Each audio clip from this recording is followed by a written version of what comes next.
我哇，今日就嚟分享澳門人對深圳的看法。我發覺啊，佢北上廣深北呢4個一線城市啊，呢3個地方咧，我喺北京、廣州好自豪自己咧呢個本土文化㗎。唯一咧，深圳咧係真係得佢一個咧，好少聽到話佢自己咧係自豪咩自己係深圳人啊，反而係聽到咧好多全國嘅人啊。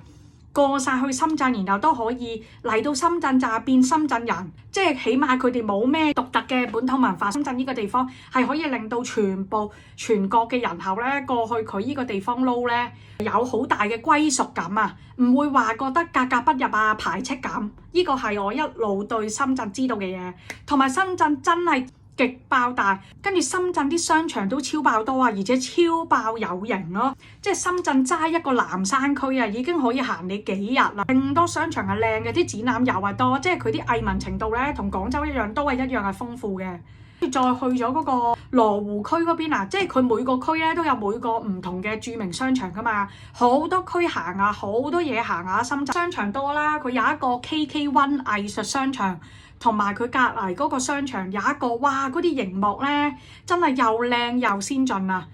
佢仲買咗好多嗰啲咧外國藝術家嗰啲作品咧喺度擺喺度喎。你話幾有錢啊？深圳呢個地方超爆有錢，南山區都係算係幾潮啊！超型嗰啲科技感，人才公園睇無人機，但係我覺得重慶嘅無人機係最好睇嘅，萬價無人機。呢個係真係幾正嘅，華強北電子城，我冇買嗰啲電子嘢，但係我有去佢嗰個博物館。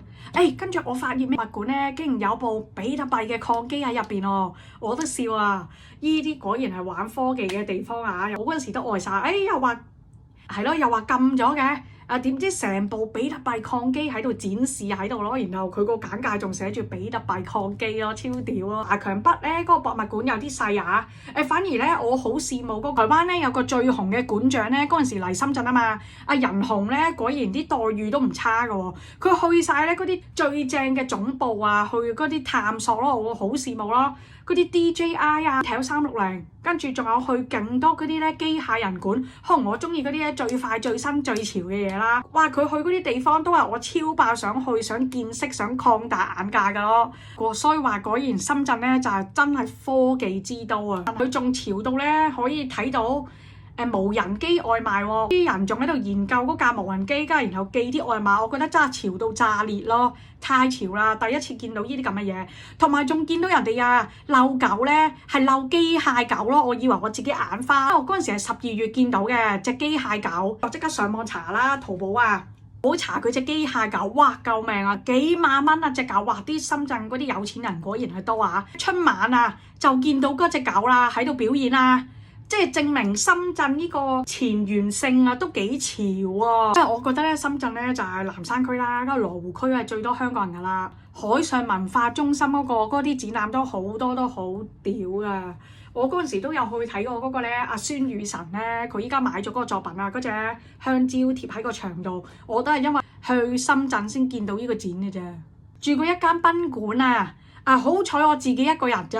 佢嗰個賓館咧，點解我會印象深刻？係因為嗰間賓館咧，嗰個廁所啊係全透明㗎，全透明咯，一個簾都冇咯。我嗰陣時係覺得話，哇！如果係非自己一個嘅話，咁啊好老尷，超老尷喎，真係。咁啲深圳又係好地方啦，物價都平嘅，睇你食咩啦，即係貴嘅又有，平嘅又有。呢個就係目前我對深圳嘅看法。